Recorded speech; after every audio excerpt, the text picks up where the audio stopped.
It's a 1933 L1 MG Magna. Yeah, it's been a pain in the to restore it, but we're there now. It's been on the road for a year. It's been modified as the cars were in their day for competition use, so it's supercharged. It's got a pre-select gearbox in it. How many years have you been doing it? 16 years. 16 years. Yeah, women, kids and businesses got in the way. I retired just before COVID, and then it allowed me the time to finish it. So if any good come out of COVID, it was the fact that I finished my car. Oh, right. Yeah. Okay. I met a guy that had one, a sister car to that, and I said to him, what did it cost to restore? And his answer was, if you need to know what it's going to cost, you can't afford to do it. And I'm going to use the same answer because I've done it over such a long period of time in bits and pieces. Yeah. I hate to think what it's cost. Yeah. Just a labour of love, really. Exactly that, yeah. I don't know about love. I've become to hate it in the end, but it's growing on me again now.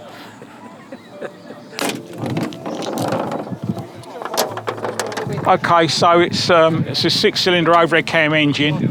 It's a little bit unusual. It takes the drive from the front of the engine up through the dynamo and into the head. In their day, they were notoriously unreliable because the oil used to go into the dynamo and they stopped charging, so you always had a flat battery.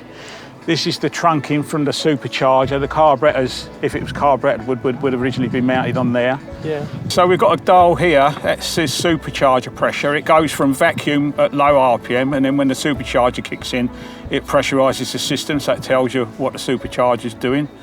The rev count is self-explanatory. Legally, it doesn't need a speedo, and it hasn't got one. We've got this little modern one here to tell me when I'm breaking the speed limit.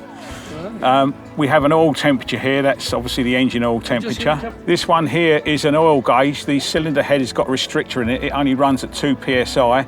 That tells you that you've got your 2 psi feeding the camshaft. Right. That's the water temperature.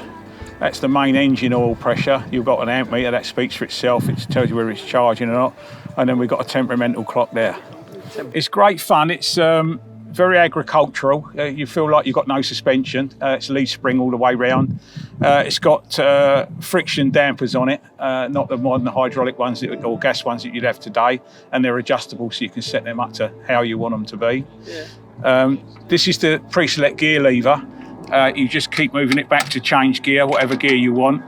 Basically, you can put it in a gear, nothing happens, it won't move, and then you press the gear change pedal and it changes gear. Oh, right. So when you're in first gear and you want second, you select second, nothing happens, you press the pedal and then you've got second and so on. Nice? It's nice, yeah. You have to drive it in the limits of the brakes. They're not bad, the brakes on it, to be fair. It's extremely quick. You put somebody in it that hasn't been in it before, your bum's on the road and the wind's in your face and it makes a lot of noise. So at 30 mile an hour, they think they're doing 100 mile an hour. So good for the ladies. Well, my dance partner, I took her out in it and frightened her to death. So I have great problems getting her back in the car now. Hope she's still dancing with you. She does, yeah, yeah. But we tend not to go in this because she doesn't like going in it.